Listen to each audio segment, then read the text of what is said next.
அண்மை செய்தியாக பார்த்து வருகிறோம். திண்டுக்கல் மாவட்டம் புகையிலைப்பட்டியில் ஜல்லிக்கட்டு விளையாட்டின் போது வீரர் உயிரிழந்திருக்கிறார். கழுத்தில் மாடு முட்டியதில் அவர் உயிரிழந்திருக்கிறார். இந்த அண்மை செய்தியை பார்த்து வருகிறோம். இது தொடர்பான விவரங்களோடு இணைகிறார் நமது செய்தியாளர் பிரேம். வணக்கம். மேலும் விவரம். பிரியங்கா, திண்டுக்கல் மாவட்டம் புகையிலைப்பட்டியில் புனித சந்தியாகப்பர் புனித செபஸ்தியார் கோவில் திருவிழாவை முன்னிட்டு இன்று காலை முதல் ஜல்லிக்கட்டு போட்டியானது நடைபெற்று வருகிறது. இந்த போட்டியில் சுமார் 700க்கும் மேற்பட்ட காளைகள் மற்றும் 500க்கும் மேற்பட்ட வீரர்கள் பங்கேற்று சிறப்பாக விளையாடி வந்த நிலையில் திண்டுக்கல் மாவட்டத்தில் நடைபெற்ற ஜல்லிக்கட்டில் மதுரை மாவட்டம் அலங்காநல்லூரை சேர்ந்த பாலகுரு என்ற இளைஞர் காளையை அடக்குவதற்காக வாடிவாசலில் முயன்ற போது அவரது கழுத்தில் திடீரென காளை முட்டியது.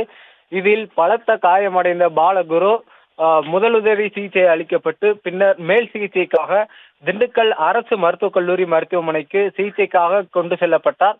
அங்கு அவருக்கு தீவிர சிகிச்சை அளிக்கப்பட்டுள்ள நிலையில் திடீரென பாலகுரு எந்த சிகிச்சை பலனின்றி உயிரிழந்துள்ளார். மேலும் இவருக்கு திருமணமாகி 6 மாதங்கள் ஆகிறது என்பது குறிப்பிடத்தக்கது.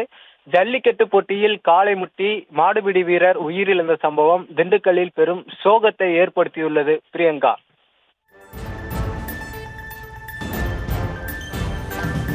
விவரங்களுக்கு நன்றி.